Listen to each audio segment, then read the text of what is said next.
Welcome back.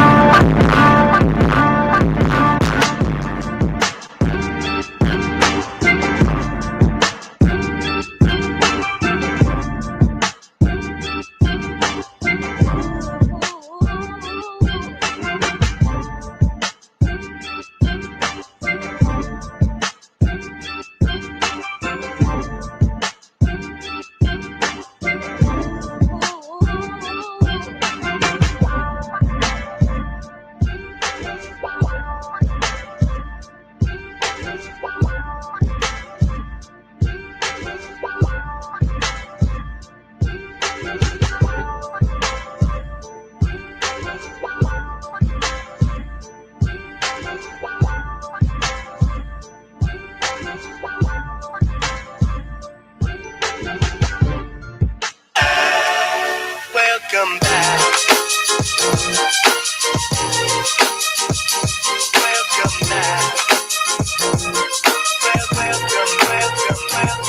Welcome back. Ladies and gentlemen, it's your boy back at it again. Welcome back. It's been a minute. I've been away. Are we back? Let's go. Ladies, gentlemen, Welcome back. get this party started. It's the Rico Report. Welcome back. It's your boy. Let's go. Folks, welcome to another edition Welcome of the back. Rico Report, brought to you by the Buffalo Fanatics. Let's get this party Welcome back.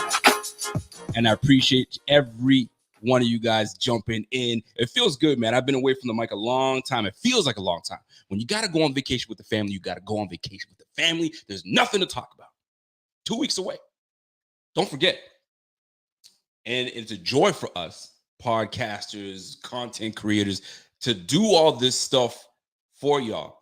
But it takes a toll. Sometimes you just got to take a break from it. You know what I mean? And collect yourself, kind of regroup, and get right back to it for the football season, baby. That's the way it's supposed to be. So, folks, welcome back to another edition.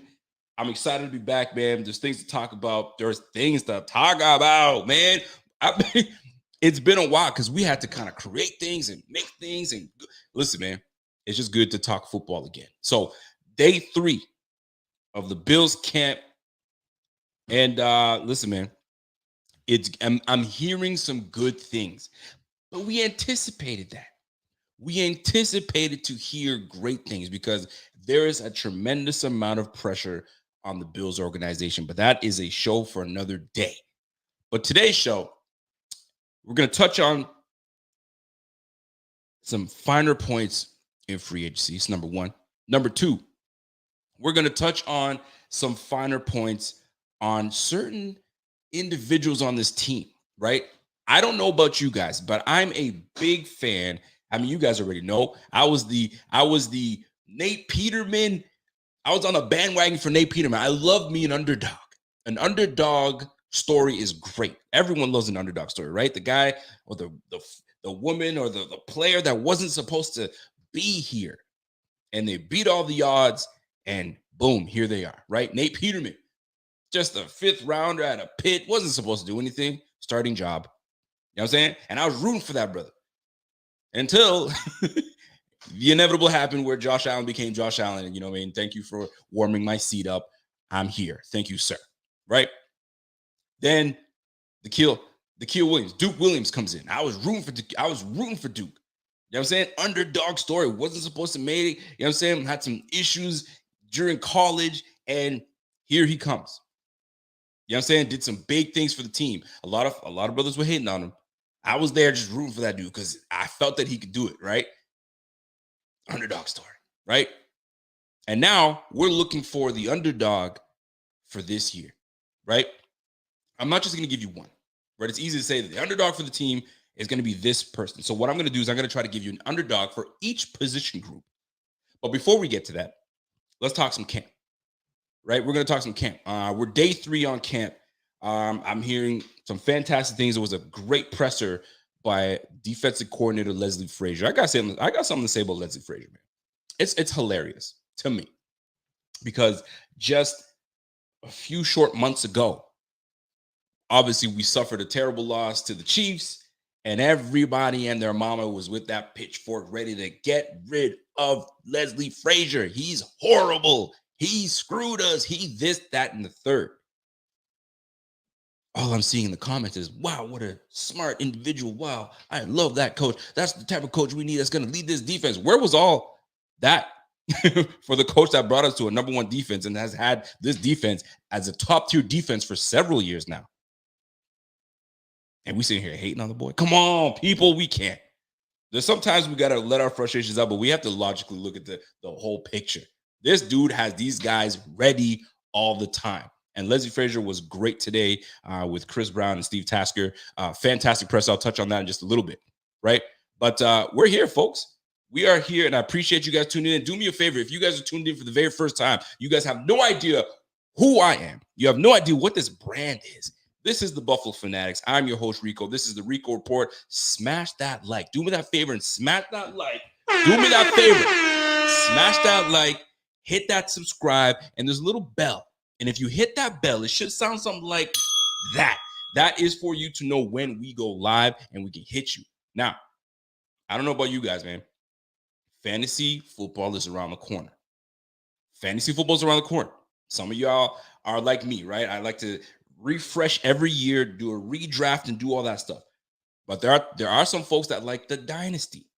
Dynasty for them is everything, right? You get to keep a few players, you get to draft a few players, and you get to do all the great things that come with dynasty. Well, folks, the people at Dynasty have a little message for you. Check this out. We all love fantasy football, but you've never experienced it like this. Dynasty Owner is the best way. We all love fantasy football, but you've never experienced it like this. Dynasty Owner is the best way to play fantasy football. Do you have what it takes to be the best Dynasty Owner in the league? Download the Dynasty Owner app on the App Store or Google Play today to find out. Just like that, join the Dynasty. If you're part of a Dynasty league, dude, kudos to you. I feel bad for my man, Pierre, because Pierre just got bad news. Justin Ross is out for the season. Yikes. And now he's got to regroup. I mean, see, these are why I don't do fantasy, man. I don't do Dynasty, man. I redraft every year and we go from there. So before we get into draft talk, we've got storylines around the league, right? Number one, a few of us, I'll myself included, were campaigning for Julio Jones to come to Buffalo. I think he would have been a perfect fit in Buffalo. Now, I am extremely pleased with the receiver room that we have currently right now. Trust me, ain't nobody wavering, right? But it would have been a nice addition to have a Julio Jones paired with Stephon Diggs. I mean, we talked about at length. Then he chose to go to the Titans. I don't know what this man was thinking, right? What a disaster. An utter disaster. So that didn't work out. That little project of his didn't work out. So where was Julio going to go? Well, guess what? He found himself a home. He is going to play with Tom Brady. He is going to Tampa. So maybe Chris Godwin's not ready just yet. Maybe Chris Godwin's injury was a little more severe than we thought, and he's not ready to bounce back. Whether he is or whether he isn't, Julio Jones with Mike Evans, listen, that's not a bad little duo right there. Now, I mean, Julio Jones is a little older in the tooth. Maybe those injuries have caught up to him. Is he the still same player? Who knows? But when you put a player that you thought wasn't going to do anything with an elite quarterback, such as Tom Brady, things change. So we'll see how that plays out. You go from Tannehill to Tom Brady, there's a major difference with that, and everybody knows that. So that's going to be an interesting project to see how that plays out. I think it's going to be successful for both these guys, but then we'll go from there, man. A little bit of sad news, though.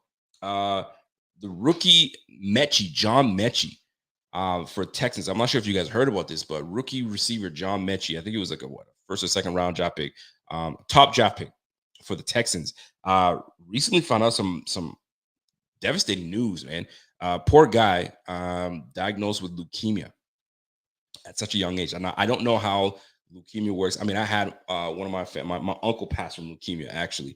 But how that, I mean, with age, I get it. You're a little older. My uncle was obviously a little older, but this guy's a young man. I don't know how that works, but like you go from pretty much they check you and poke you and do all those things in camp. and during the combines and all that stuff, and then you find out that type of news. Ouch, devastating, man. So man, prayers out to that man. Hopefully, you know what I mean, I don't know how that works out, man. Joe, prayers out to me, man. So good. Hopefully, he's in good spirits. Good spirits. So that being said, I'm trying to go around the league and kind of give you guys what's going on around the league, and then I get into Bills camp. But those were the two things that I wanted to touch on. One last one for me. The hate on Lamar Jackson has to stop. That's the one last thing I got. The hate on Lamar Jackson has to stop. And there was something out today where an anonymous defensive coordinator, he wanted to just, you know what I mean, keep his name out, and was pretty much saying, like, yo, I'm paraphrasing, if you got to make Lamar Jackson pass all over you, I ain't scared of him. Like, he doesn't scare me. He ain't gonna get an extra long contract. Like, he's just talking greasy about Lamar Jackson. Fam, put your name behind that shit.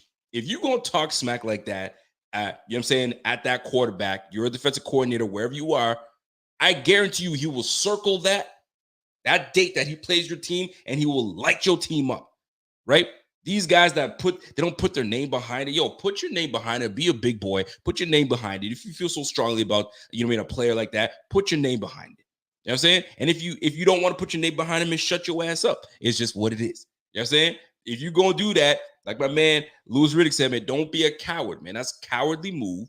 Be a man. Say what you want to say. If you feel this player ain't good, then say it. You know what I'm saying? I don't think anybody's gonna waver and say Sam Darnold is gonna kill it. If they say, yo, I don't believe in Sam Darnold, I believe a defensive coordinator could say, I don't believe in Sam Darnold. I don't think he's that dude, et cetera, et cetera, et cetera. Put your name on that. That's all I wanted to say. I just want to jump on that. That just bugs me when these guys come out here and talk greasy and they want to say something. You know what I'm saying? Put your name on that. Put some respect on yourself and put your name on it. You know what I'm saying? And get your boys ready when Lamar comes to town. I'm just saying, I'm a big fan of Lamar. I just have to put that out there. I'll be championing if some dude was talking greasy about Josh Allen. Yo, put your name on that, because Josh Allen, I guarantee you, will circle that date and say, oh yeah, okay, so that's who said it. Yo, I'm gonna light your ass up when we see each other. When we see each other, I'm gonna let your ass up. Right? I had to get that off my chest. It was bugging me. I saw that all day. I was like, yo, I gotta talk about it. But anyway, I digress. So let's get into camp talk. So another day, another strong defensive performance by the secondary. Secondary continues to do great things. That's what I'm reading out there. Obviously, we didn't have any of our BF contributors out there today at camp to kind of give you the bird's eye and tell you what's going on. So I'm kind of going off of, pressers. I'm going off of articles that are being written about the performance of today. And it looks like defense was at it again. Defense came through. We're hearing a lot of great things from Kaiir Elam. Kaiir Elam is continuing to show improvement. That's coming from DC Leslie Frazier. Also, I need this out of my corner. I don't know about y'all, but I need a corner that's not going to be a nice guy. I need a corner that he's gonna jaw a little bit, because it gives you a certain edge. I don't know about y'all, but it gives you a certain edge, a defensive edge. You know what I'm saying? That beats his tackle around the corner, but misses on that quarterback.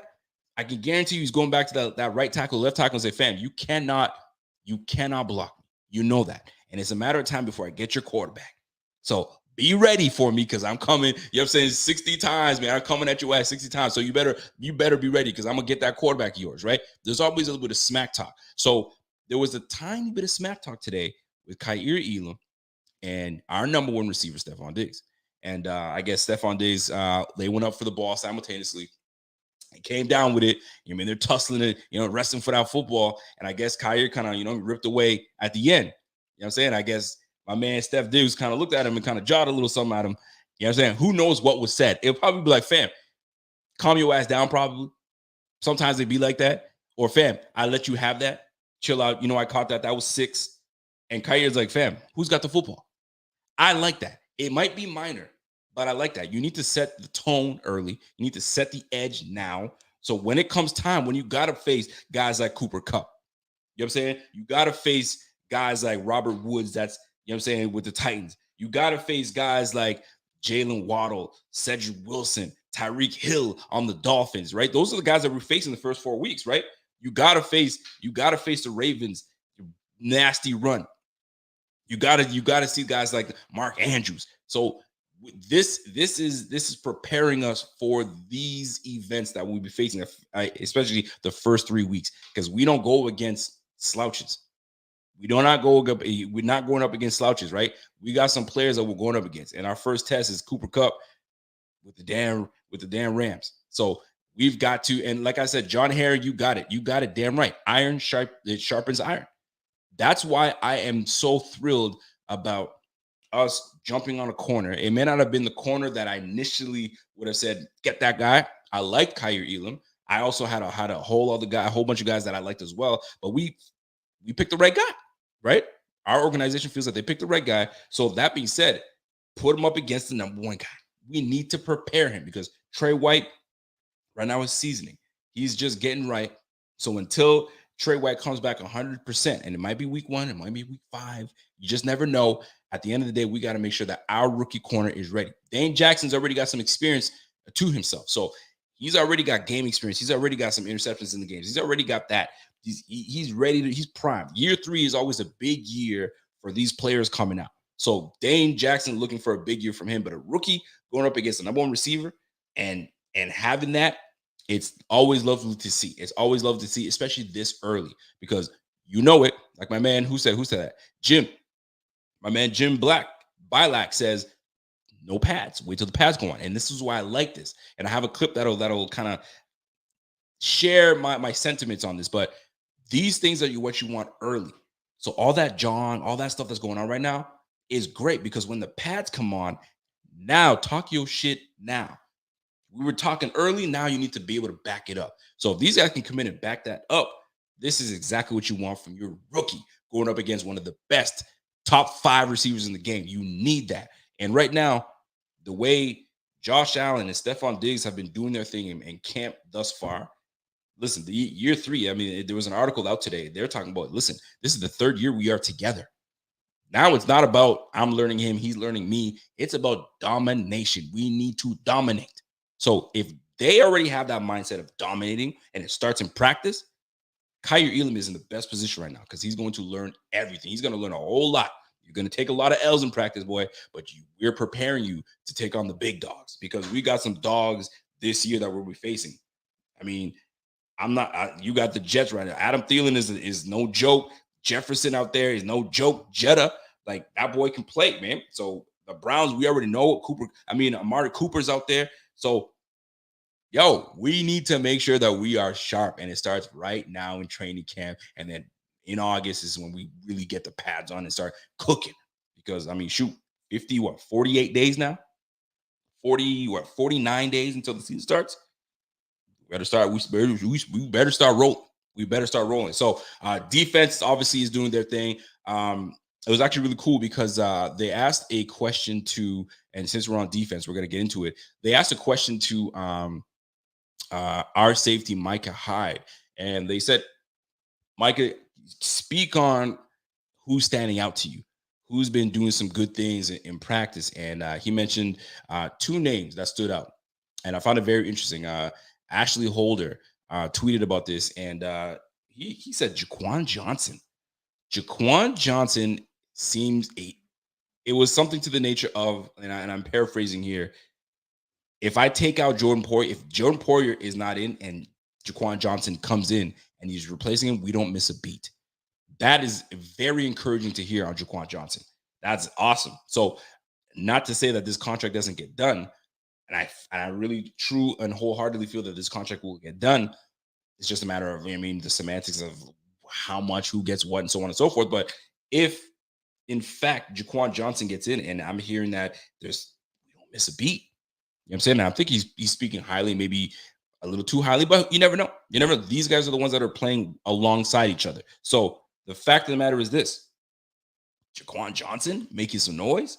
What is he, going into year 4 now, give or take? So he's been around the team some time now. So this is always encouraging to hear. So Jaquan Johnson, I'm loving it. But they also asked him another question. I said, who else is standing out? And this is a name that I mentioned yesterday on the smoke break with my man Rev and my man Bot. And they said, any hot takes that you got, Rico, that you want to talk about? And I was saying, hey, DeMar Hamlin's out there. Excuse me, not DeMar Hamlin. I was talking about Cam Lewis, UB native Cam Lewis. And sure enough, my man did not miss a beat, and he mentioned it right now. Someone that stood out. Well, like you said, it's early, but I would say someone like Cam Lewis always sticks out to me. He's just a guy. He's just he's a dog out there. He just is always working, trying to get better. And he's just another guy in our secondary that's always working and willing to get better. Love every bit of that. Love every bit of that. So Cam Lewis, I always like Cam Lewis, man. I had a chance to chop it up with Cam a few years back when he came into the league, and he's got a grittiness about him. He's got a grittiness. He's got a toughness about him. And listen, you keep throwing the ball his way, man. He's gonna take one. He's gonna take one from you. So it's nice to have some great depth when it comes to the cornerback position, because I mean we already know what's up. When Trey White comes back, it's gonna be Trey, it's gonna be Kyer or Dane. Who knows how that plays out? Then you've got Dane or Kyer as the third, and then you got Cam Lewis sitting right behind him as well. Fam, like, I'm good, man. This is actually really, these are one of the things these are the things you want to hear from the defense. Now, this is extremely early. So we don't want to jump the gun a little bit, but it's encouraging to hear. I'd rather hear these things now than wondering, yo, I haven't heard anything about this player. What's going on with that player? You ever get to that point where you're like, yo, I haven't heard anything about Boogie Basham.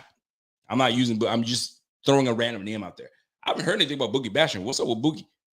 And most folks are gonna be like, oh yeah, he's doing this, we're waiting for it, right? But the fact that we're hearing these names early, it's extremely encouraging. What a monster year that we are supposed to have. And I'm looking forward to it. And it's an exciting year, man. And we've got a lot of pressure on this team, no doubt about it. By the way, I got to give a shout out to my man Johnny. What up, Johnny? Johnny comes in with a super chat, says, hey, apparently Josh was frustrated today about a play. And with Diggs and Elam doing their thing is good news. They need to be dogs from the start right now. You damn right, Johnny. That's right. I need a dog, man. We've been talking about, I mean, you guys have been following me long enough. You guys have been listening to me. Thank you very much for giving me your time. But you guys have been listening to me a long time. I always preach, like, we need dogs on this team, man. And let the dogs off the leash. This is one of those things where I've been stressing that, man. Let these dogs off the leash, man. Stop with this, coddling and let them off the leash. You know what I'm saying? Let them dogs go at it. And when you see Kyer Elam going up against Diggs and they're jawing back and forth, that's what you want. You know what I'm saying? That's how it starts, man. When you have this type of energy in camp this early, this is only going to work out in our favor. And you know exactly what the end goal is. The end goal is not 17 games, 22 games. We want that. We want to lift that damn Lombardi, man. It's Buffalo state of mind all day, every day. That's how it's supposed to be. So shout out to my man Johnny with that, and he's actually 100%. That is the facts, man. My man Dilly Dale comes in with a question. He says, "Hey," or a comment. We don't need Hayden to throw. We don't need Hayden to throw Cam Lewis, Nick McLeod, Jamarcus Ingram, a Christian Benford out there. We got two top-notch safeties, dude. We are good, man. We are in a prime position. We did a great job in drafting some good depth. We're gonna find out how Christian Benford plays out. Like I said, we got a lot of depth, and it's always great to hear. Now, Joe Hayden, I didn't really hear too much about Joe Hayden, but I mean, it is what it is. Is it 44 days, man? 44 days, Jeffrey Green. Thank you, sir. 44 days until we get busy. 44 days until we get busy. So that's great, man. Another thing, jumping into, and once we're talking about camp, defensive side of the ball, linebackers. So Tremaine Edmonds had a presser today. I mean, a lot of generic stuff. I mean, he's not really thinking about too much on that contract. He's just trying to be himself. He's just trying to go out there. I mean, all the generic talk. I mean, what do we expect?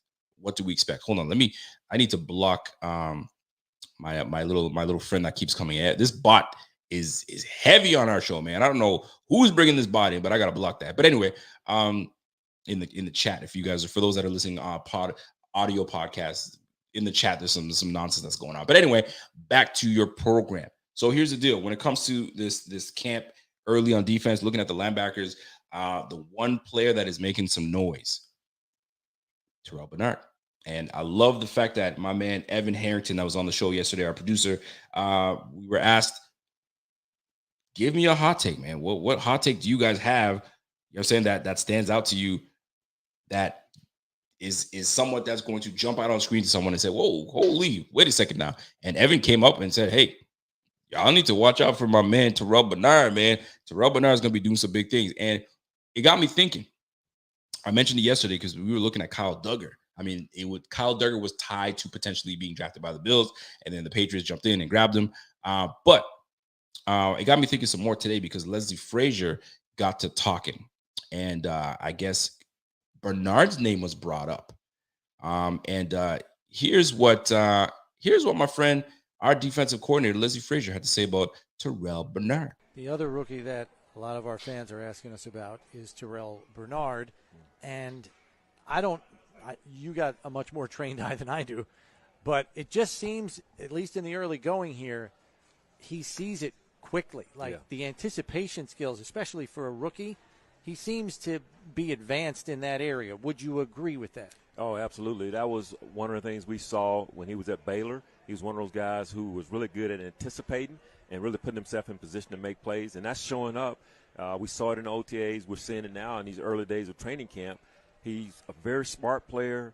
He has a good feel for the game, and you combine that with his athleticism, you have a chance to have a really good player. Because sometimes rookies, you'll see it on the field, like they're not 100% sure. They don't trust it. He seems to be confident and trust it and go. Yeah. He spends a lot of time, Chris, studying. Okay. And then, he's one of those guys who can take the classroom to the grass. And some guys, they struggle in doing that. But once he learns it and he goes on the field, he's pretty confident about what he knows. And then when he sees something, he reacts to it like right now. Now, I was talking to my man Pierre about this, and that clip right there, from the class to the grass, and when he sees something, he reacts, and he's on it right there, right? And a complaint that I've seen, and one that I've made, is that reaction time and anticipation from our starting middle linebacker in Tremaine Edmonds can sometimes be a little off, can sometimes have you kind of like, why are you here? Why are you there? And one thing that defensive coordinator Leslie Frazier mentioned as well was that Tremaine Edmonds is a very smart individual, and he's a by the book. He's by the book. Like you teach him something, he's got it. He's got everybody lined up, and that's high praise coming from your defensive coordinator, right? But I have my own interpretation. And the one thing that was said was he's very by the book. If he tells everybody, hey, here's a play, we're going left, it's left. You're going right, it's right. He's by the book. How many times have we been friends with someone, colleagues of someone, that they go by the book? It's always by the book. And by the book is great. But sometimes there are gray areas. It's not always black and white. There are gray areas. And sometimes you got to go into the gray. You got to go into the gray. And you've got to think on your feet. If there's an issue, there's a problem, and someone's, the book says that you got to do this. But this situation doesn't require the book. It requires us to kind of think outside the box, right? And funny enough that I say that, because him saying by the book, then he says linebacker Terrell Bernard is, like he classic grass and instinctual, and he's backing up Tremaine Edmonds. I found that very interesting as well. So like, is this a, we all know it's a make or break year for Tremaine, but you got some pressure. You got some pressure on your ass, because I would have thought in terms of stature, you got one boy that's a big boy, and you got Terrell Bernard's like 6'1", if that, maybe 6'2", not even. That's gonna be backing you up at linebacker. So like, it doesn't matter in size. And Leslie Frazier's like, it doesn't matter. If you have instincts, you're good to go. And once again, there's been a lot of linebackers out there, and I don't want to get hyped up into size and all that good stuff, but there are a lot of linebackers out there that weren't big in stature and that are dogs. London Fletcher being one of them. Y'all remember London Fletcher? What London Fletcher was like, 5'9"? He's one of our best linebackers that we've had on this squad ever. You feel me? Zach Thomas, linebacker for the freaking Miami Dolphins back in the day. He had the whole collar thing. He wasn't a big boy. No more than 5'10", if that. You feel me? So having a big boy like Tremaine, and this is not a knock on Tremaine, this is just me hearing what Leslie Frazier had to say and comparing the two, I found that very interesting. Now, here's a more interesting thing that we got. If you listen to one of that same presser with Leslie Frazier, they mentioned that potential 4-3 combo happening, right? And I love that because we're a base nickel team, right? Terrell Johnson does a fan-freaking-tastic job. He is who he is. That boy's a dog. We all know that he's a certified dog, right? But there are going to be some times, man, that we may not be in nickel. We might be in 4-3, right? And that 4-3 can switch to a nickel on dime because we have such a versatile linebacker in Terrell Bernard that has been in coverage, has been on the line, and has been in the box. I got to show you this, guys. A little clip here that my man Bobby gave me, a little picture here, and I hope you guys can see it. This is the PFF grade on my guy, Terrell Bernard, PFF, right? So if you look at the bottom here, I kind of did some ticks so you guys can see what's happening here. So it gives you where he lined up in 2021. D-line, he had 13 snaps on D-line, right? In the slot, he had 86 snaps in the slot. Corner, he had 1 in corner. He had 661 in the box, right? So talk about versatility, right? In the slot, 86 in the slot. Dude, right now he's been on the D-line. So this guy is multiple. He is multiple. So you will see him. I mean, I talked about Tremaine Edmonds being the guy that, why don't we put Tremaine Edmonds on the line and see what he can do on the line? And I got a lot of people saying, man, he's never been on the line. What are you talking about? Don't even put him on the line. All right, so maybe I was ahead of my time. Maybe that wasn't the player that we needed. Maybe we needed someone that's a little more multiple. Well, here comes Terrell Bernard. He's been on the line, right? He's been in coverage in the slot. So when we go to 4-3 formation and then we see something in the offense that we don't like, guess what? You can get into the slot and we got you covered. Yo, this defense is going to be interesting, man. And we got some good pieces, man. Shout out to the front office. Shout out to Mr. Bean, Big Baller Bean. I mean, he's got the pieces, you know what I'm saying, for this defense to take us all the way and for us to remain a top 5 defense. So you can't tell me that you're not excited to see someone like Terrell Bernard come through and impressing your defensive coordinator. You know what I'm saying? And learning as much as he's learning right now. So shout out to, Terrell Bernard, that's making some noise, man. And I'd like to see that 4-3 defense, man. Going back to a bit of 4-3 defense, switching back and forth. You know what I'm saying? And we know we have a dog in Terrell Johnson. That ain't going to change. We are probably we're still going to be in base nickel. But there are going to be times when we come in a 4-3 and we're facing a team like, you know what I'm saying, the Titans. That, you know what I'm saying, they run the rock. All right, we're going 4-3 with your ass. You're not going to just run the rock on us. We got a little beef at the front. Daquan Johnson. We got Daquan Jones. We got Tim Settle. Hey, now. You know what I'm saying? So this is going to be fun. This is going to be fun this year. And shout out to Terrell Bernard. I mean, making some noise. This is great. Our rookies are starting to do what they're supposed to do. And shout out to Tremaine Edmonds too, man, because it was interesting because Micah Hyde mentioned Tremaine is 24. You know what I'm saying? By the time he's, 10-year vet, dude, he's only going to be 29 years old, bro. Come on, man. 10-year vet at 29 years old? That's insane. So good on him, man. If it works out for the Bills and Tremaine Edmonds and he has a monster year, it's wonderful for us. And if it doesn't work out and Terrell Bernard decides to be that dude, it's a win-win. It's a win because, it's a loss, obviously. Sad loss if we lose Tremaine because, we like Tremaine. But, if Terrell Bernard emerges as that dude, shit, we rolling. We don't have to sign someone that we're not 100% comfortable with.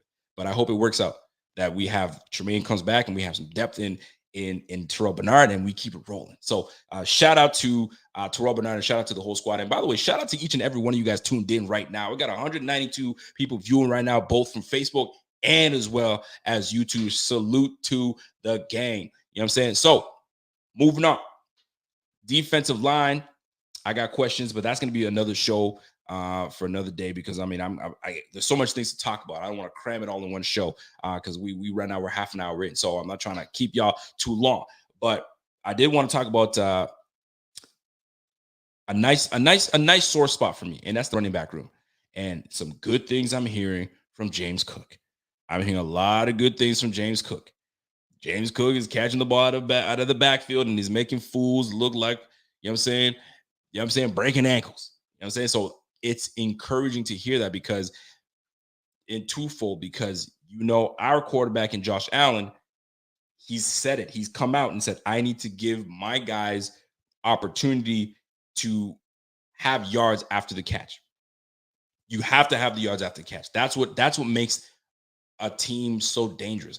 Like 712 passing attempts from Tom Brady, give or take, something like that, right? He's not going deep all day. He had 5,300 yards. Of those 5,300 yards, man, a lot of that is just allowing his receivers to go do work. Yo, I'll give you this. Take that thing for 60. I only had to throw it 15 yards. So Josh Allen may not have to, dot you all down the field. Yo, let your athletes be athletes. Let them do what they do. And he's very aware. He's acknowledged that that's what I'm going to be working on this year. You know what I'm saying? There's a lot of things I've worked on, my footwork. I've worked on my mechanics. You know what I'm saying? Every year I've had something to work on. And this year it's about working on giving my guys the ability to run after the catch. So I'm looking very much forward to seeing James Cook in the backfield, out of the backfield, running routes and really doing things. I'm coming around the corner, man. I'm coming around the corner. You know what I'm saying? And if he's as good as advertised, man, salute to that man. Because I heard in the word, I don't know who, I read it somewhere, but he was bodying dudes, man. And if it's for those that don't know what a body is, when you catch a body, is usually when you put someone down.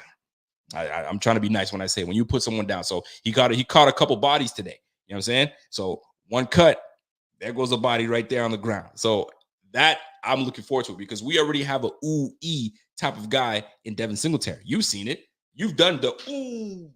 You've done that with Devin Singletary because Devin Singletary he does things where you're like, yo, how did you even see that? The one game that stands out to me is the Pittsburgh Steelers game.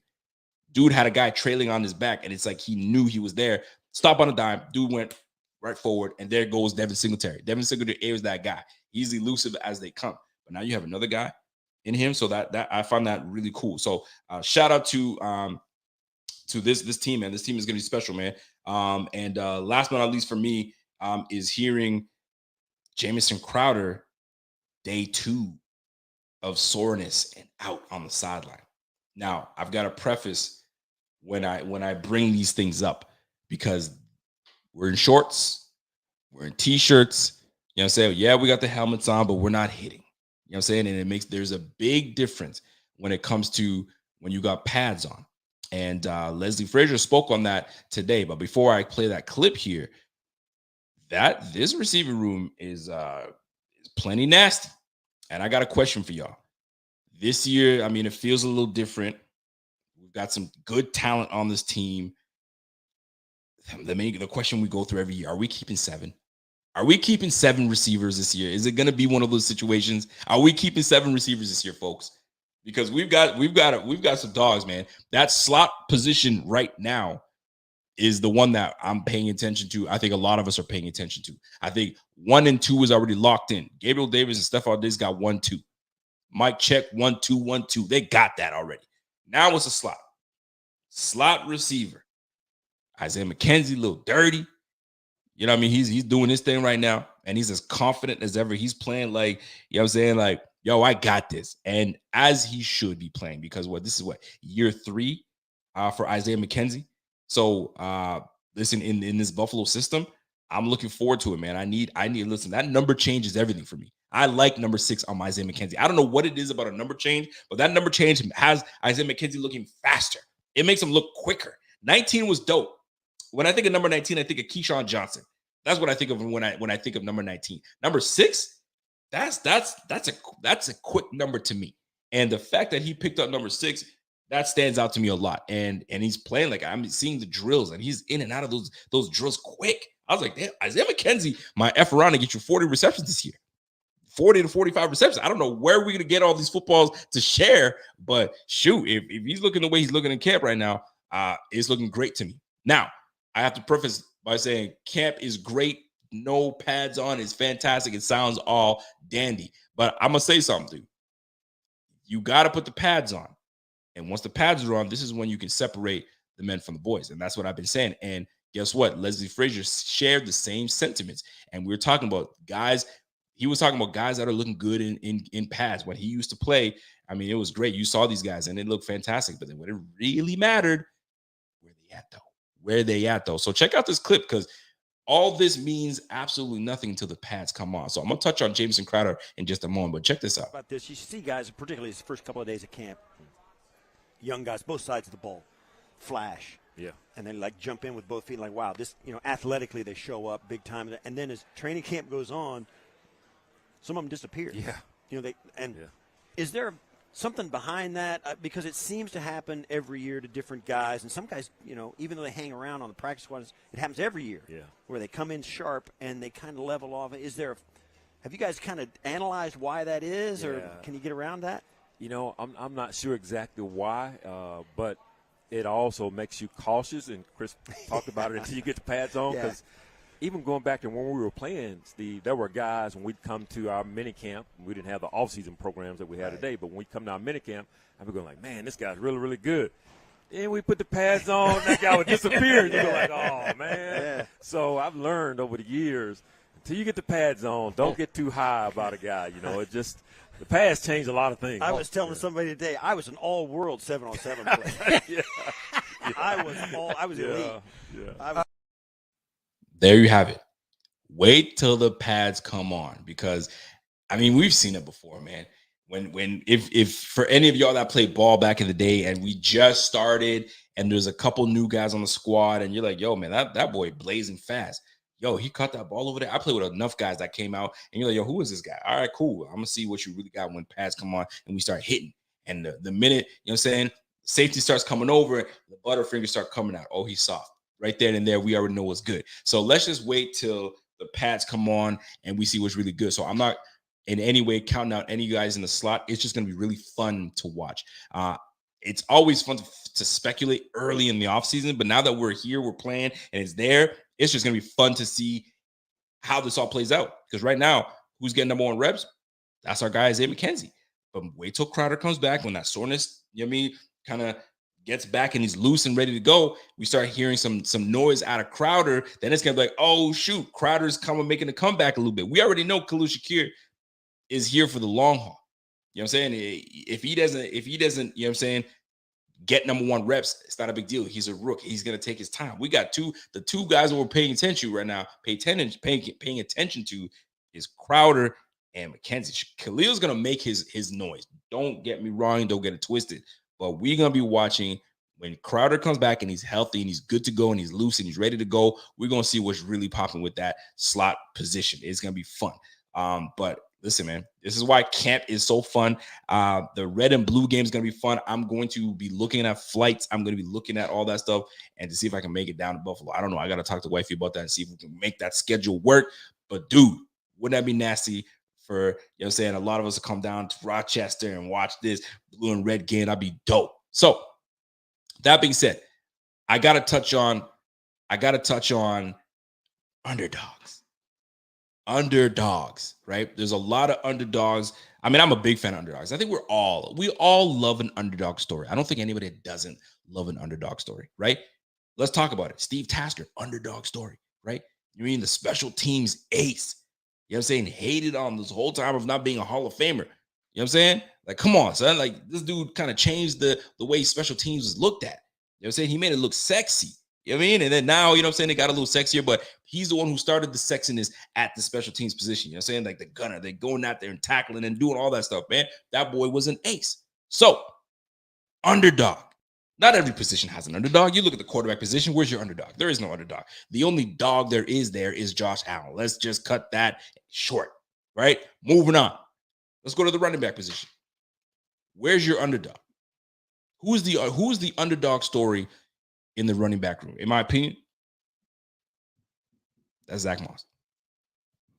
Right now, Zach Moss is the underdog because you've got Devin Singletary coming off a very strong year. Devin Singletary is most likely going to get number one reps. He's going to be the number one back. We just drafted James Cook, second round pick. He's part of the future. He's going to be the future. You know what I'm saying? We got Blackshear that's there, and we got Zach Moss.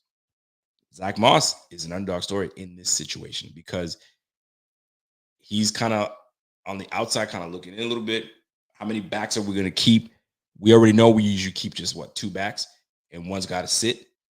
And we already had Zach Moss sit on the sideline last year, and that kind of shocked a lot of people. Holy smoke, they just inactive. He's inactive? What? So Zach Moss, underdog. And I'm rooting for Zach Moss because I want him to be the guy that we thought he would be when he was coming out of Utah.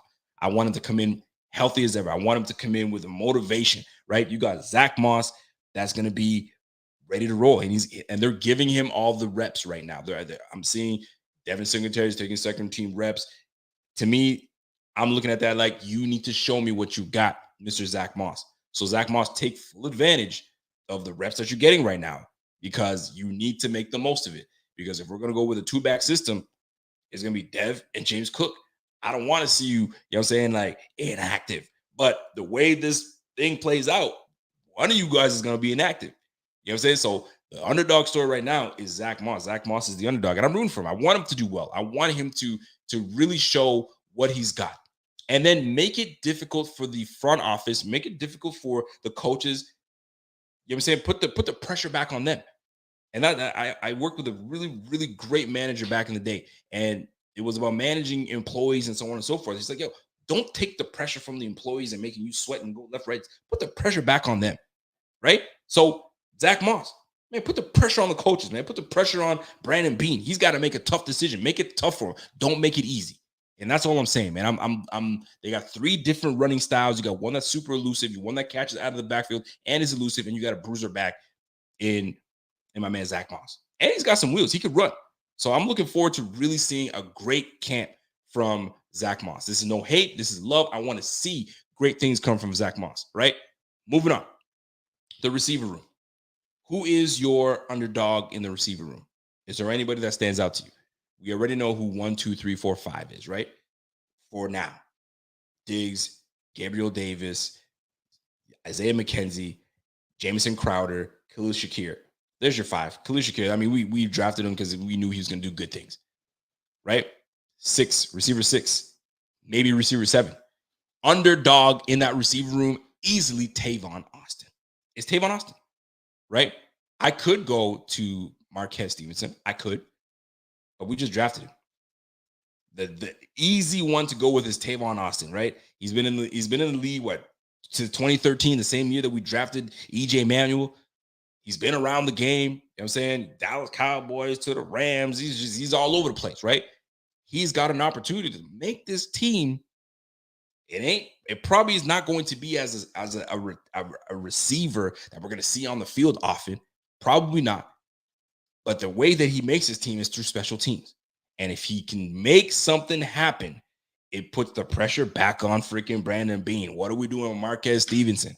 What are we doing with, you know what I'm saying, is James Cook going to be returning the football? Because I heard he was returning footballs as well. But my goodness, what are we going to do? We got Jake Kumro that's out there. That's a special teams guy too. You got Isaiah Hodgins that's trying to push and make some things happen. I can't see Isaiah Hodgins making the team because I think they love the special teams ability from Jake Kumro. He's done it before and they like him. Hodgins would have to show me something completely like, yo, he's a big time special teams ace. Can't see it. So Tavon Austin, underdog. He's the chips are against him right now. He's looking at the depth chart and he's like, damn, how am I going to make this squad? Well, I'll tell you, special teams. Special teams is how you're going to make the squad. And when you make it in special teams as the number 1 punt returner, if you gain that ability to do that, there's your spot. But that's an underdog spot, man. Like it's not. Listen, man. Team is deep. They drafted Marquez Stevenson. They drafted my man Isaiah Hodgins, right? So you got Tanner. You got Tanner Gentry that's on the squad as well. So like, fam, Tavon, man, you got an opportunity right now, man. You're the underdog. You know what I mean? You get that. You know what I mean? Be that dog and show them what you got. You can make this squad, right? Let's move on. The tight end room. There's really no underdog at the tight end room, man. It's a 2-man show. You know what I'm saying? OJ Howard and is Dawson Knox. It's a 2-man show. That's just what it is. And we'll keep it at that. Ain't nobody really gonna be pushing those two. I don't see anybody pushing those two. Those two are there to stay. That's just what it is, right? Moving on. O-line. Do you see an underdog story in the O-line room? Could it be new lineman Jordan Simmons? Could it be Cody Ford? Could Cody Ford? And here's a realistic. I mean, yo, shout out to my man Brian Bowers. I see you, kid. I see you. We're gonna talk soon, man. We'll catch up. Looking at this old line room and looking at, I mean, we already know what the starting five is supposed to look like. We know what the starting five is supposed to look like. And obviously, broken ribs or cracked ribs, a bruised rib. I think it's more broken to cracked ribs for Roger Saffold, which is unfortunate. I want to see I want to see the full line in tune with one another from start to finish. Now we're kind of in the same position from a couple years back where this guy is out, this guy's in, this guy's got to go in. I get it. Things like that are going to happen. But I'd like to see all my 5 guys together so we can really have a cohesive group. But now this car accident has kind of derailed this starting 5. So guess what? We had to sign Jordan Simmons, a guy that was undrafted back in 17, has been around the league a couple times from a couple teams.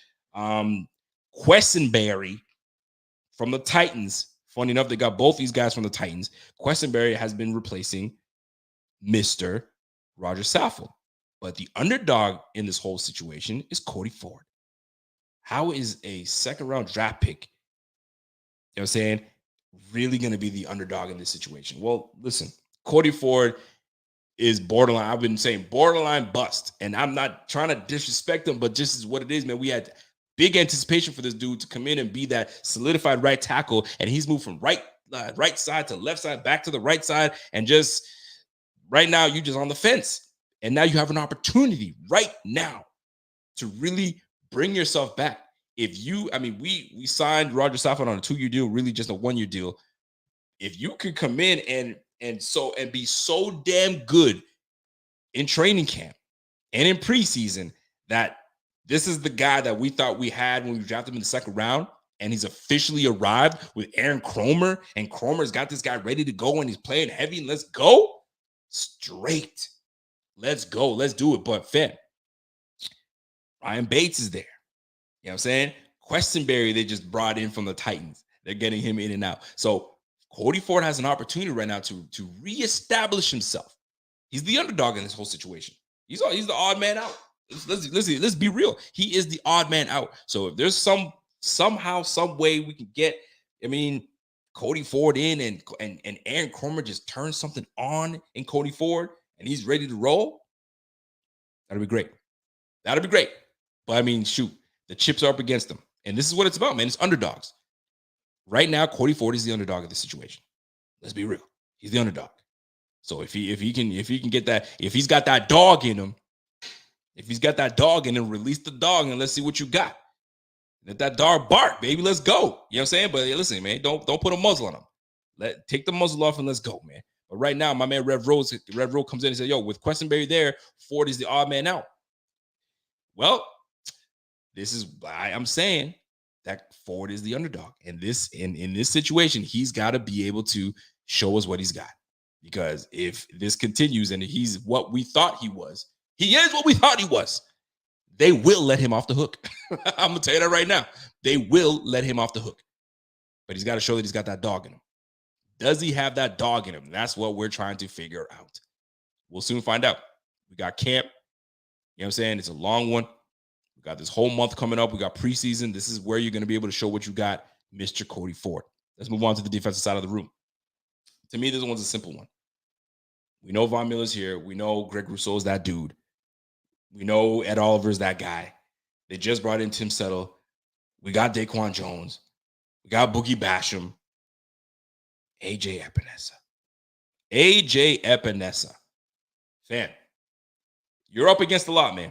I know we're gonna be rotating left, right, center, but I'd like to see AJ Epinesa really, you know what I'm saying, elevate his game to strengthen this D-line, because we have a lot of money invested in this D-line. We have a lot of draft prospects, high draft prospects invested in this line. Fam, you've got to step up. Greg Rousseau, Boogie Basham, both drafted back-to-back. And they just drafted your ass not too long before that in the 2nd round. That was our first pick, in 2020? Fam, this is your opportunity. This is your opportunity to make things happen for yourself. And right now, luckily for you, this defense is based on a lot of rotation. So they're going to need fresh legs. But I need a little more from our guy AJ Epinesa, because right now, unless they start moving Boogie Basham inside and kind of use him inside a little bit, maybe Tim Settle out and putting Daquan in and putting Ed Oliver next to Boogie Basham a little quicker interior line, going for the pass rush. Who knows how that's going to plan out? But I need to see. I think we all are looking forward to seeing what AJ Epinesa is going to be able to do with the time that he gets on the field. Underdog in the situation, AJ Epinesa. If I wanted to even go further, Eli Onku, underdog in this. And most people are like, what? Who? What? What's going on? That's the Canadian boy from Ottawa right now. And he came on late in the season last year, and he did some good things for us, right? Can he find his way onto this roster? This damn roster's deep. But right now, it's really about the guys that we've put in the resources in. We drafted you high, or either we paid you. You need to show up. And the underdog right now, to me, that's AJ, man. AJ Epinesa, you got to step up, baby. You got to step up. And linebacker, obviously, it's AJ Terrell. You got me say AJ Terrell. Terrell Bernard, underdog. Why is he underdog? He's the underdog. He's behind Tremaine Edmonds. He's behind Matt Milano. Will he be able to push any of these guys? No, he's not. Is he going to get lots of playing time? I'm sure he will. He's already turning some heads. He's turning coaches' heads. He's turning players' heads. I'm looking very big forward to it. Is he really an underdog? You know what? Let me take that out. He's not an underdog. He's just a dog. He's a dog, and we got 3 dogs on that defensive line. We got, on that linebacking crew. So I'm gonna let that be. I'm gonna let that sit. Is he an underdog? No. We just drafted the dude. He's gonna get plenty of playing time. They're probably gonna put him in the slot. They're probably gonna have him on the rushing the freaking quarterback. You know what I'm saying, on the line, and he's gonna be playing linebacker. So shoot, we got ourselves a big boy. So I think he'd be just fine. And last but not least, the defensive back room. And I'm talking about safeties, and I'm talking about the corners. And it's Cam Lewis. That's your underdog, man. That's your underdog story. Cam Lewis, listen, man, UB product. You know what I'm saying? If you from Buffalo and you watched UB and you knew who Cam Lewis was, man, he was that dude over there. You know what I'm saying? And the Bills bring him in, and he's against the odds, and he comes in and he does well. And he did well last year until he got kind of bummed up and he got hurt a little bit. But fam, I'm just saying, man. Somebody said, yo, take a shot every time Rico says dog. Listen, man, it's the underdog. Take a shot right now. Take 2 shots, actually. You know what I'm saying? So listen, at the end of the day, we have a whole bunch of dogs on this team.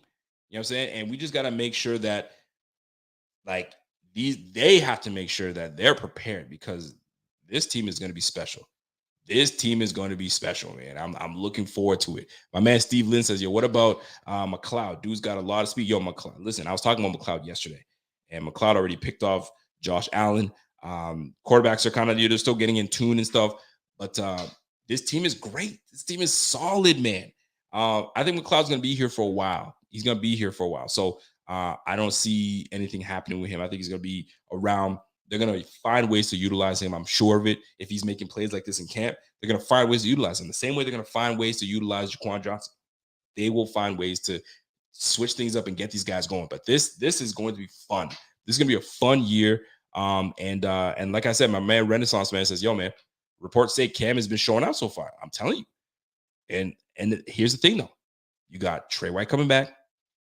You have, you know what I'm saying? You also have my man John Yotis. Yo, Rico always brings the best in me, man. Last liquor store says so. You're a fool. So you have Trey White, drafted Kyer Elam. You got Dane Jackson. That's coming into his 3rd year. You got Cam Lewis. You know what I'm saying? Like, fam, deep. So let's see how this plays out. This is why camp is here. Camp is great. We get to see really who is meant to be on this team and who's not. There's going to be some tough decisions from Coach McDermott. There's going to be some tough decisions coming from Brandon Beane. Somebody's got to go. Somebody's going to get cut. Actually, multiple people are going to get cut. Who will they be? Is anything going to shock us? I hope not. I hope it's one of those things where it's just status quo. We know who's going to make the squad and go from there. But it's also, you also root for the guy that you didn't see coming. And all of a sudden, this guy's doing really well. And you're like, holy crap. Okay, I see you, kid. You're doing it. So, I mean, shoot. It's a tough spot to be in, but this is the business they chose. You want to play ball, only 55, 53 guys that's going to be on the squad. You know that there's a potential that you're going to get cut. It's the business you chose, baby. So you put your all in. This is your opportunity. This is your opportunity. That's the way I look at it, right? I got a super chat coming in from my man Josh Allen. Josh Allen is in the chat tonight. He goes, yo, remember when you wanted to trade me for Watson? I sure do. And right now they're hating on my man Watson in Madden. Give him a rating of 84. What kind of hate is that? But anyway, my man Josh Allen, I appreciate you, man. And we're gonna win that Super Bowl. Get us to the promised land. You know what I'm saying? Get us to the promised land. That's the way I look at it, man. So listen, folks, that's it for me. I'm going to take a couple questions from my peeps. If you in the chat, we'll take some questions from you. I got if any of my moderators are in here, my friend Naked HD is there. We're gonna put him on timeout, or we're gonna block him because that boy is heavy in the chat right now. But let's go to the chat and see what people are saying right now. Any questions coming my way? Any questions that you may have, or something you saw while reading some articles or watching footage on something? Did anything stand out to you guys that you feel that you want to touch base on? So let's jump in and ask questions. I got my man Matthew Kittleson. What's up, Matt? Matt says, yo, I'm behind right now, but Poe isn't going to be too happy to hear this. Hear his best friend saying his backup comes in and you can't even tell while he's in the middle of trying to get a contract done. Yikes. Yo, I found that funny as well, right? Because it's like, fam, you know your boy's trying to get a contract. And then when you say, yo, you don't miss a beat. You don't miss a beat when he's not there. So like, it was an interesting comment. It was an interesting comment. Did it mean anything? Probably not. You know what I'm saying? You got to big up. I mean, at the end of the day, that's your teammate. That's your teammate. And they asked him, yo, who's standing out to you? You're not going to sit here and go, Jordan Poyer's standing out to me. You know that Jordan Poyer's a dog. You know he's that dude. So you want to give love to your teammates. And if you see one of your teammates that is in the same DB room as you, the safety room, and you know that he's been putting that work in, you're going to show him some love. And he showed Jaquan Johnson some love. So, I mean, was it interesting to hear? Yes. If you really think about it, I mean, what is he supposed to say? You know what I'm saying? Like he could have named anybody. But it's the fact that he chose to say, we don't miss a beat. That was the interesting one. He could have said Jaquan Johnson, he's doing really well, he's doing great, so on and so forth. But then he said, we don't miss a beat.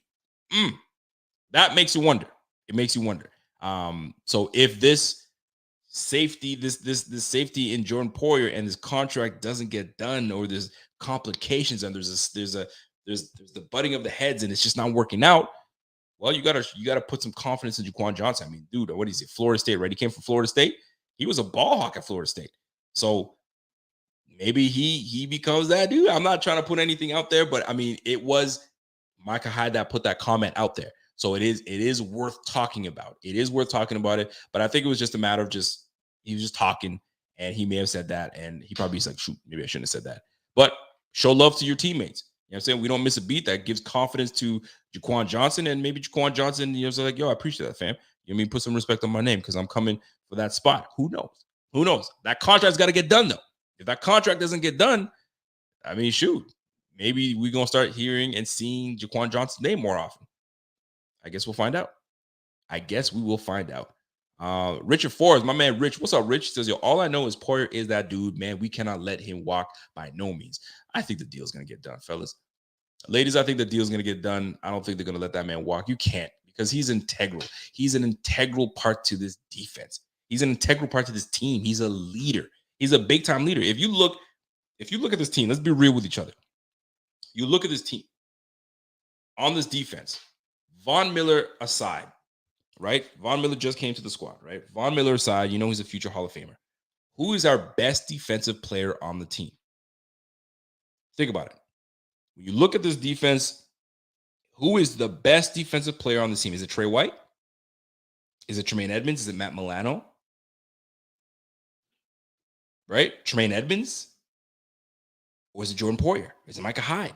Who is your best player on the team? So if Micah Hyde and Jordan Poyer are in that conversation, you lose a big piece. You lose a very big piece. Now, I know we have $5 million. I mean, according to Sal Capaccio came in and says, yo, just an update. I'm letting y'all know $5 million is what we have right now in the bank of Bean.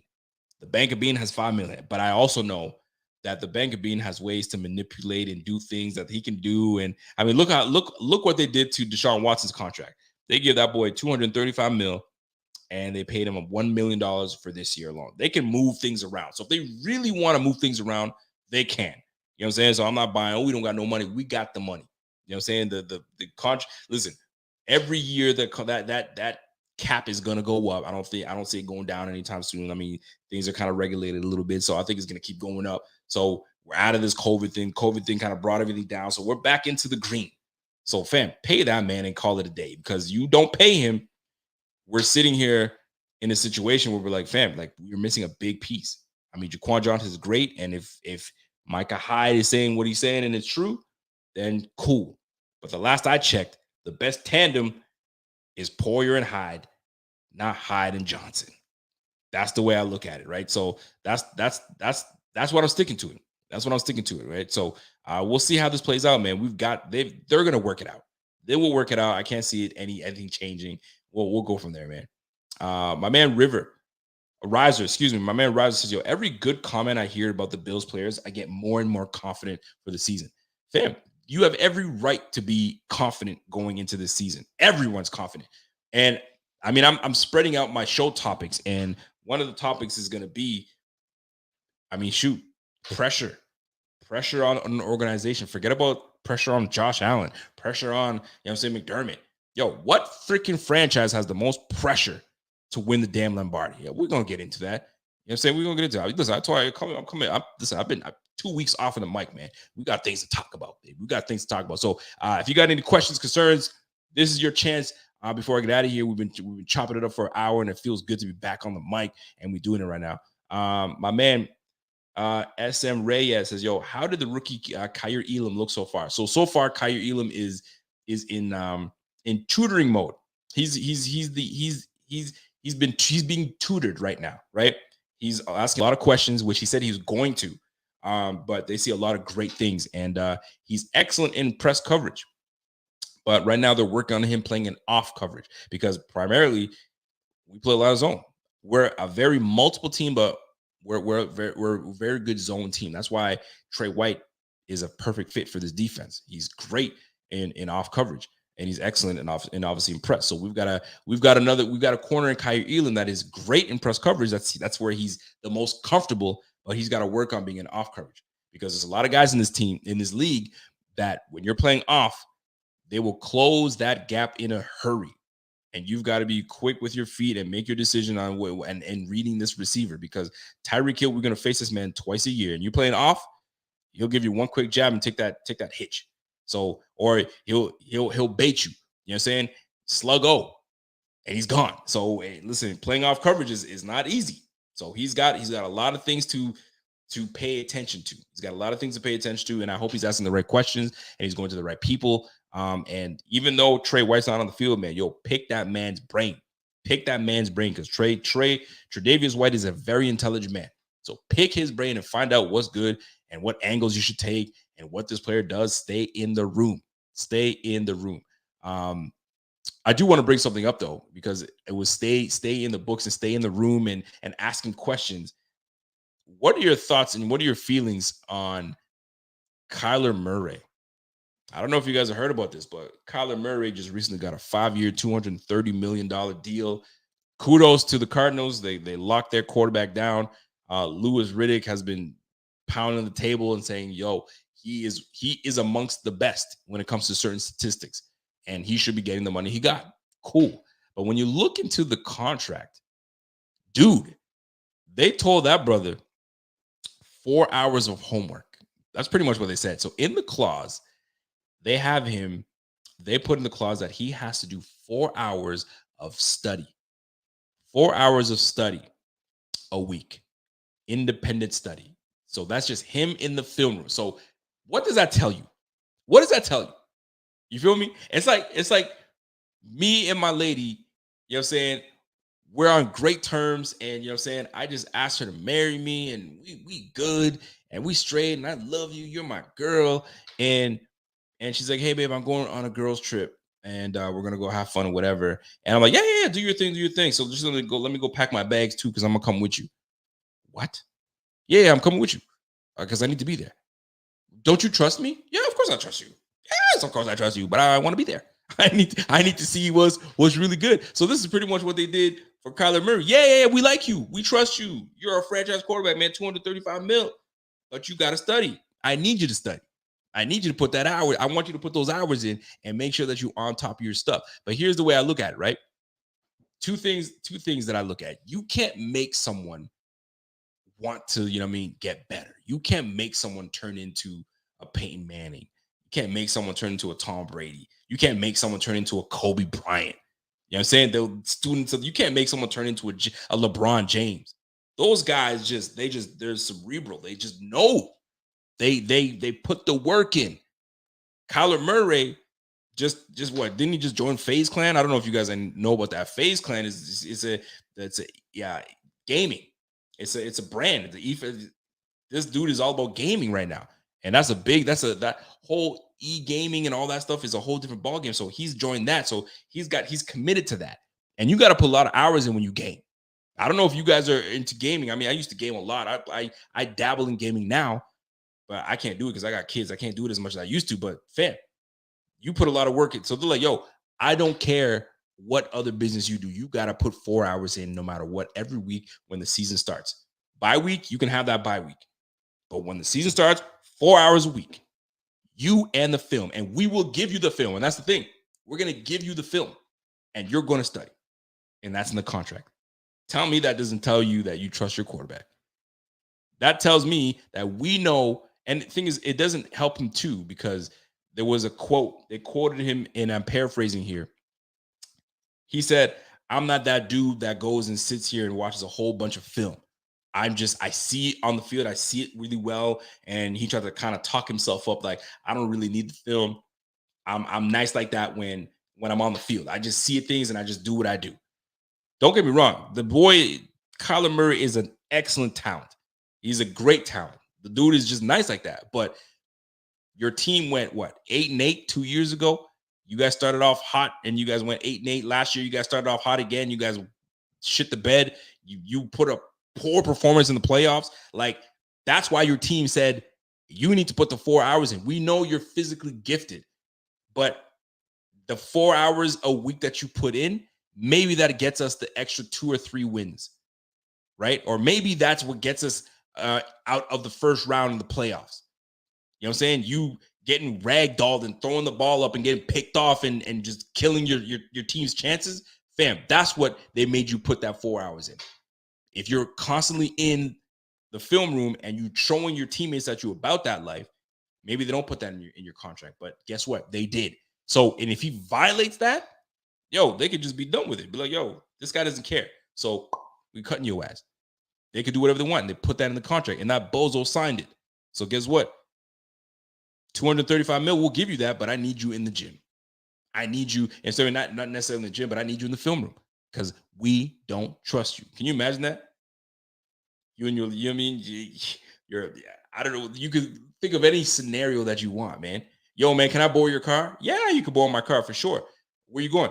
I'm going 4 hours away. I'm going whatever. Okay, cool, man. All right, cool. I need the keys. Oh, hold on. Give me a second. Where you going? Oh, I'm going with you. What you mean? I need to borrow the car because I'm going on a date and I got things to do. Yeah, don't worry about it. I might trust you, man. Take my car. But I'm going to be there with you. I need to see how hard you're braking on my car. You know what I'm saying? I need to see how reckless you are. You know what I mean? Like, they don't trust him. And when you see something like that, dude, now, maybe, I don't know, I'm sure it's going to come out, or maybe it came out. I don't know what it is, but like maybe after the first year, if they feel like they trust what he's doing and he's got these guys in success or whatever the case is, they can remove that from a clause. I have no idea, but it's in writing. And somebody purposely put it out there to clown this dude some more. He got his money, you know what I'm saying? But he could lose that money real quick if you're not as motivated. All that gaming, they're saying, yo, F that gaming, man. We see what you're doing. You're gaming and you do all this stuff, man. We need you here. So Kyler Murray, $230 million, 5-year deal, but I need you in the film room. Like, what you got to tell a grown man to get in the film room? Yo, you got 52 other guys depending on your ass to make sure that you're doing what you got to do. But you got to get it in the contract. Come on, fam. That's kind of crazy. That's crazy to me.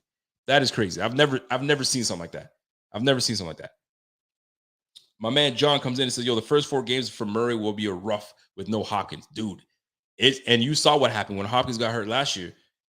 The freaking Cardinals just went straight to the shits. They went straight to the shits, man. So, dude, it's gonna be fun to see how this plays out, man. But like that's unheard of, man. My man Renaissance, man, yo, this is the first time I ever heard a team writing that into a QB's contract. That tells you all you need to know. That tells you that, yo, listen, man, I like you. You're a good dude, but you have some flaws, and I don't see you in the gym enough. I don't see you in the room enough. I don't see you, you know what I'm saying, really being that dude. First guy in, last guy out. I don't see you doing that. I need that from my leader. If I'm paying you 235 mil, I need that from you. Could you imagine Brandon Beane putting that in for Josh Allen? Could you imagine? What a fantastic scenario that the Bills are in. We gave him a fantastic contract, right? A fair contract. He's getting paid a lot of money. You know what I'm saying? And it's well worth it. Every freaking penny that they paid that man is worth it. So shout out for Brandon Beane and co for getting the deal done and making sure that we got our franchise quarterback for years to come. And the guy is as hungry as it can be. I'm telling you right now, man, I feel good. I feel good about this year. There's going to be some challenges. There's definitely going to be some challenges, but I feel good about this year. There is one thing that I want to mention. I think my man Bobby had this in his IG. And I think I'm going to try to scroll back to his IG page. Is it acceptable for us to lose that first game to the Rams? And there's a reason I asked that question.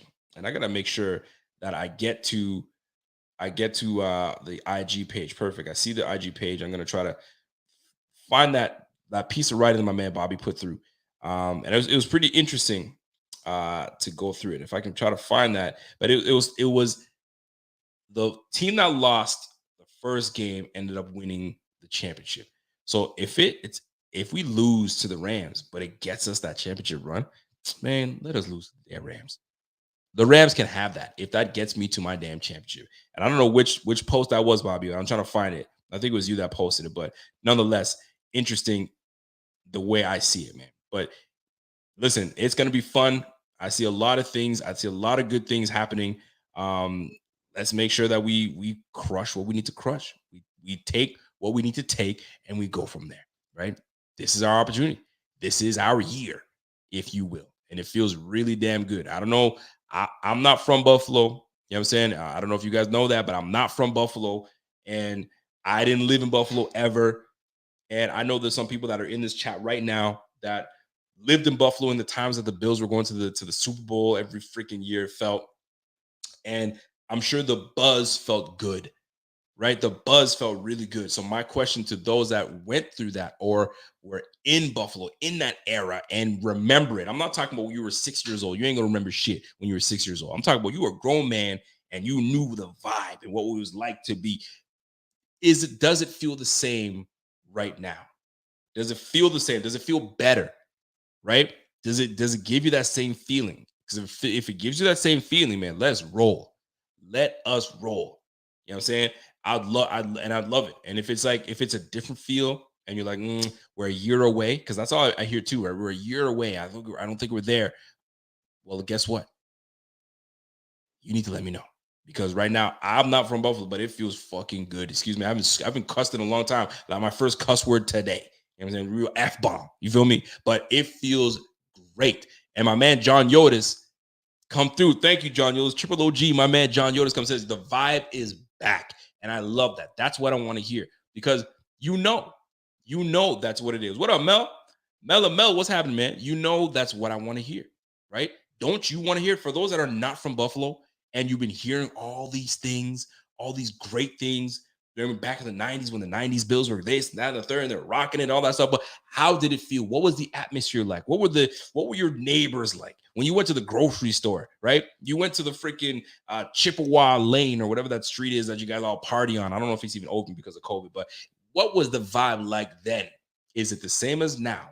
I mean, obviously, for those that were partying then, you're probably not partying now, but you get my vibe. You know what I'm saying? When you go to the grocery store, is it the same vibe?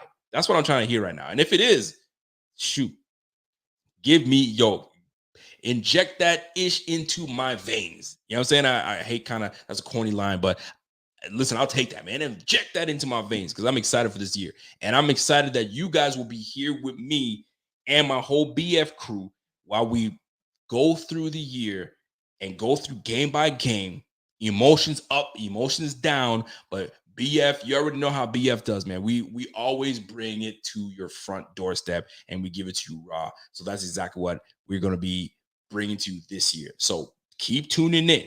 And make sure that you got that notification bell clicked. Make sure that you hit that subscribe button if you haven't. And if you haven't subscribed, folks, hit that subscribe button. You will do yourself a favor and you will love every bit of it. You will love every bit of it. And salute to everybody tuned in on Facebook. Salute to y'all. Salute to everybody tuned in on YouTube. Appreciate y'all showing love. Always. It was a rough off season. But we're here. We got training camp in the building. We're going to give you the updates on a daily basis. If we can, we will. Thursday. Next up is going to be Thursday. It's my man Rev. Rev is going to be giving you guys the goods. And then I'm back at it again on Friday and giving you guys the goods. So, folks, we appreciate you always. You know what I'm saying? I feel good to be back on the mic, and I feel good to see each and every one of you. I see my girl Heather Hathaway is there. What's up, Heather? I see my man Thomas Sweeney's in the building. Drew Dignas is in the building. Drew Dignas says, yo, the rookie says the Rook RB Cook will be the difference maker for this offense.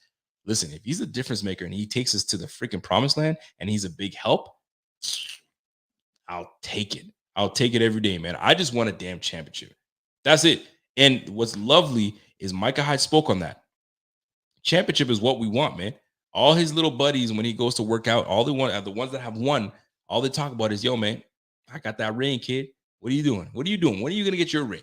And he's like, listen, when I get my ring, I'm just gonna be, I'm gonna be as obnoxious as they are because I want my damn ring. I want my ring. And damn it, I want my ring too. You see the Rams ring? You see how nice and pretty that thing is? Boy, they had the stadium inside the ring. Boy, that is nuts. That is nuts, man. So I'm looking forward to it, man. I'm looking forward to it. Shout out to my man, Buffalo 716. All my childhood and high school days, all I know from the Bills was losing, blowing seasons. Then we got Josh Allen. Now we're that team, and I won a freaking Super Bowl really bad. Trust me, fam. We're all in the same damn boat. We are all in the same boat. My man Wario, what's up, Wario? Says, yo, that has been our idea since day one, man. It's coming. I hope so. My man Brett Holmes, what's up, Brett? Brett says, yo, the vibe is back. Went on vacation, saw someone with a Bills shirt and said Buffalo, and he said, go Bills. That was in North Carolina. The vibe is back. The Mafia's strong again. Not that we haven't always been. You're damn right about that. You are damn right. My man, John Yoda says, yo, yes, reminds me of when we made that run to our first AFC championship, man. This is an awesome team, and these guys don't bicker. Ooh, I remember that. I used to read that these guys were called the bickering Bills. Shoot, we don't want to be the bickering Bills. I'll tell you that right now, man. We do not. Shout out to my man, Jeff King. What up, Jeff? What's happening, baby? Jeff says, yo, a different era, different competition. AFC wasn't as strong back then. The Bills were dominant, but I believe in this team. You know what? That's a good point because we can't be all up in the hype, you know what I'm saying, of these Bills because the AFC, we talked about how hard the AFC, good freaking point, Jeff King. Thanks for bringing me back. And thanks for bringing everyone back to say, settle the F down, right? Because it's no different when you look at everyone knows, everybody in the mama knows that if you've been paying attention to the NBA, it's always been about the Western Conference champ. It's always been about the Western Conference. AFC Conference has always been weak. Always, right? The Boston Celtics, Chicago Bulls, Detroit Pistons. Back then, that was it. There was really nobody else, right? The Lakers, the Portland Trailblazers. You freaking had Sacramento was good at one point. Freaking the Clippers, I mean, they were bums, but they're only still starting to get better now. Shoot, Utah. I can keep going with the West, man. Like New Orleans is doing nice. I mean, can I go? You want me to go back or do you want me to come now? Like OKC, like the West has always been freaking tough, right? The East, Indiana, like nobody's really messing with Indiana. Nobody's messing with Indiana. I'm just saying, man. So that's probably what the AFC was dealing with back in the 90s. They were probably the East of the NBA. Well, do you give them that much credit? You're supposed to do that. So we can't say the same vibe. It's cool to say it's the same vibe, but the AFC is much stronger, way stronger. If my man Jeff King, and I trust his word, he's telling me that the AFC was weak then, I mean, shoot, we were putting 54 points on people, man. Shoot. You know what I mean? So I'm just saying. But I listen, man, I got to listen to the people. And the people that have been in Buffalo and that know the area and that know all the vibes that were going on back then, I'm glad he told me that. You know what I'm saying? So at the end of the day, we can't be, I mean, like I said, I don't want that stench from the 90s.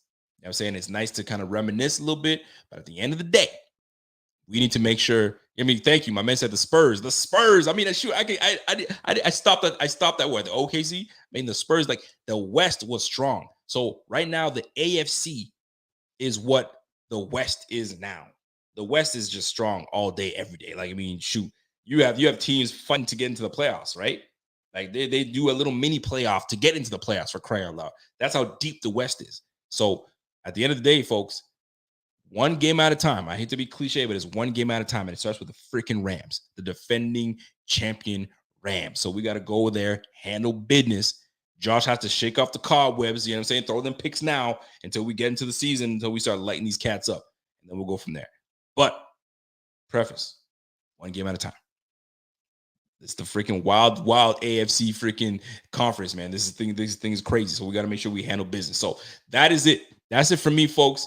I appreciate y'all. Y'all been tuning in for me for years now. You feel me? And it's still the same love that I feel right now. And I show love right back to y'all. And like I told you, man, we're going to be bringing it all year long. My man Rev, my man Bot, you know what I'm saying? Evan is holding it down. You might see Evan on screen. And my man Alex came through and gave us the medical on these cats, man. We got a fantastic group of writers on the squad. So listen, salute to each and every one of y'all for tuning in and showing BF love. Before you get out of here, smash that like. Hit that subscription button and hit that notification bell, and we go from there. So, folks, until next time, I appreciate y'all. Y'all have yourself a fantastic evening. Y'all have yourself a fantastic night. Have a fantastic rest of the week. We'll see you back again on Friday. You will see my guy Rev on Thursday. And whatever news comes breaking our way, you know that I'll be there to break it down for you. Guess what? I'm on what we call parental leave. So I got all summer long. You know what I'm saying? I took a good time to take the time off. So I got all summer long to bring y'all the heat. So we back at it again. Thank you guys for tuning in. It's the Rico Report. It's the Buffalo Fanatics. And once again, it's your boy. And I'm gone. Y'all have yourself a great night. And we'll catch you on the flip side. Let's go. See ya.